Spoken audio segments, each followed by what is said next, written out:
Hey friends, we're in a series called Psalms and Practices, and maybe you already know this. We're doing 2-week cycles with a teaching week where we observe something in the Psalms, that ancient prayer book in the Old Testament, followed by a practice week where our whole gathering is really centered on a practice that allows us to enact the thing that we saw in the Psalms.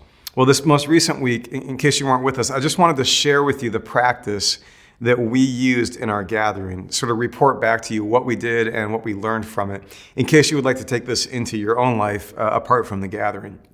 So first of all, before we got to the practices, we revisited what we had seen in the Psalms the week prior, which is that if you read through the book of Psalms, you discover that these writers, these people who prayed, these people who thought about their life with God and with one another, they imagined that their bodies were a central part of those practices and prayers.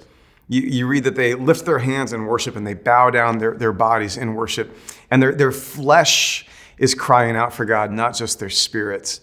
And so on the back of that observation, we wanted to create a gathering that would honor the body as something that is welcome in our spiritual practice. We observed, by the way, that sometimes Christian spaces have not been the best places for welcoming and cherishing and loving the body. But that's tragic because the Christian story is centered on, for example, the way that John says it in John's gospel, on the Word made flesh, on God living God's life in a body. That's at the center of the story. So Christian spaces ought to be great for bodies, even though they haven't always been. So anyway, to get ready for these practices, I proposed a couple of questions that we could think about. And the questions were, one, if you think about your past experiences of God, is your body a part of those memories? And two, if you think about your past experiences of love, is your body a part of those memories? And then at the beginning of this past week's gathering, before we got into the practice, I just wanted to check in a little bit and see if anybody had been reflecting on those questions. And I thought I would share with you a little bit of what we heard. So on the question of the experience of God, like one person spoke up and mentioned the Eucharist, which is that sacred meal that churches rally around and Christians practice, the bread and the cup that remembers Jesus who gave his life, the body and the blood. And it underscores the point I was just making. Like, not only do we have the incarnation at the center of this story, but our sacraments are really bodily, like baptism and Eucharist. In baptism, your body goes under a whole volume of water, and in Eucharist, you literally eat. You take into your body bread and cup. And so it was really helpful to have somebody call that out as a place where they have felt like they have been near to God or close with God. It was in this sacred meal that we share. And then in the question about past experiences of love and whether your body's a part of those memories, a number of people mentioned that kids, they tend to be naturally uninhibited in showing love with their bodies. Isn't that right? Like if you've been around young kids, you might have discovered that they're very comfortable showing affection with hugs and like arms around the back and kind of crawling all over you when they feel safe with you. I know for me, when I think about past experiences of love, one of my favorites is a trip that I made a little while ago down to Nashville, where I have some honorary nieces and nephews who are the kids of some of my best friends.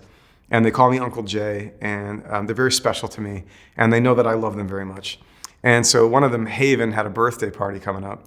And so I went down there, and she didn't know who was coming, but her parents told her that a surprise friend was coming for the party.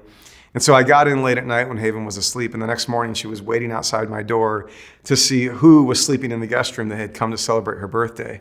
And when I opened the door, I'll never forget, she just kind of got really excited, and she goes, "Oh, I missed you, Uncle Jay."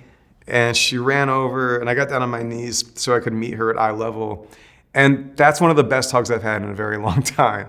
I know that for a lot of us, kids have been part of those experiences of love. But in general, like good, healthy, appropriate touch, hugs, pats on the back, arms around the shoulders. I mean, these are part of our experience of love. And I think that, again, makes the case for our body as a welcome part of our spiritual practice. So with all that sort of set up, we then moved into a framework of 3 movements of practice with the body.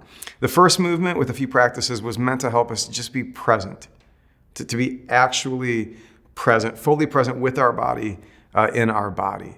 That started with some breath awareness, where we just did some very long, slow, deep breathing, the kind of breath that enters through the head but goes down through the chest all the way down to the gut and back, and you can like almost sense your diaphragm doing its work down there.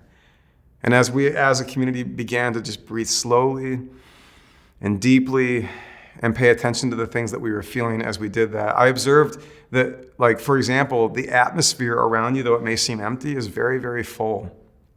And it's full of the things that you need, like oxygen.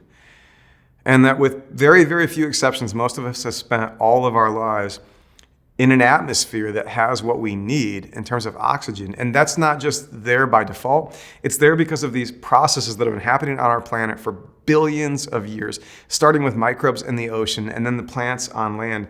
That photosynthesis and other processes like that are taking energy from the sun, and in a conversion process, they're throwing off oxygen that has filled the atmosphere and has sustained us every minute of every day.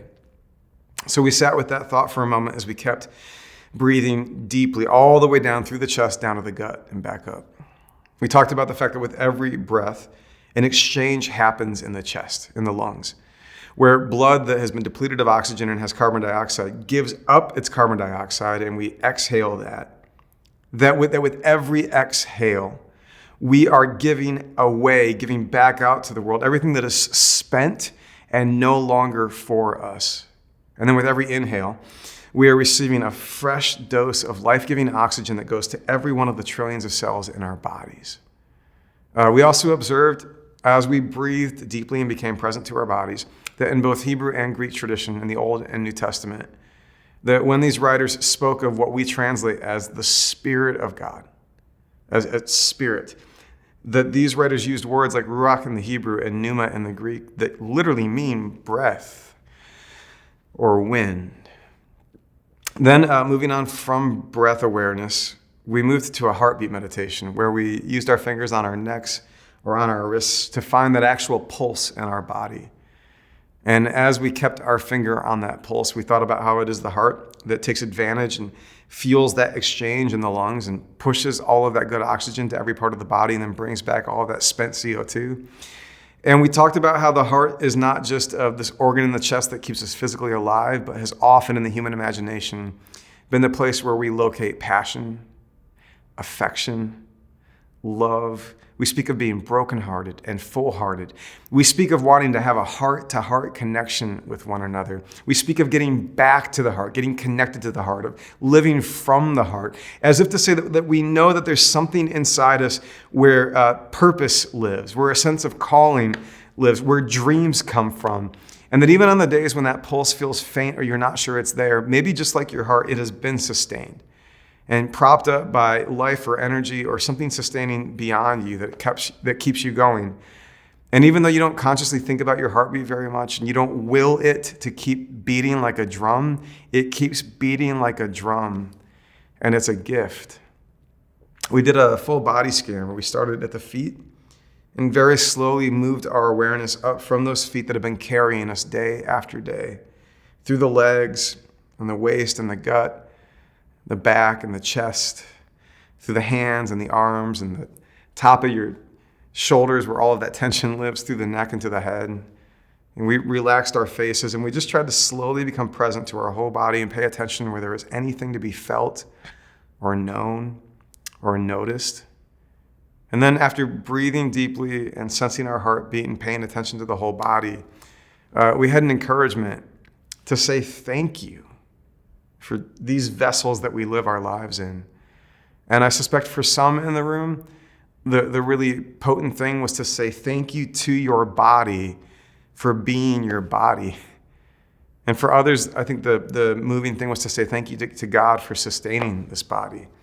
And then at the end of that sort of threefold movement of presence, we checked into the little open floor, and I heard a few things. A number of people mentioned that they have a very complicated relationship with their body. And maybe their body hasn't been performing the way they wish it would lately.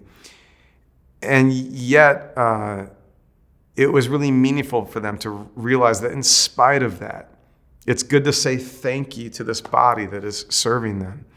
And I think some real profound shifts happened in the room as some of us just sort of came back to our body and reconciled to this flesh and blood that we live in every day. After this movement of presence, we then moved to a bit of expression, and we just used some postures. Like we asked everyone in the room, can you find like a closed off, self-protective posture? And could you actually use it with your body? And could you find like a wide open, trusting, vulnerable posture? And could you get your body into that place for a moment? And then is there some external bodily posture that suggests the kind of conflicted, ambivalent thing that we feel in a lot of places, right?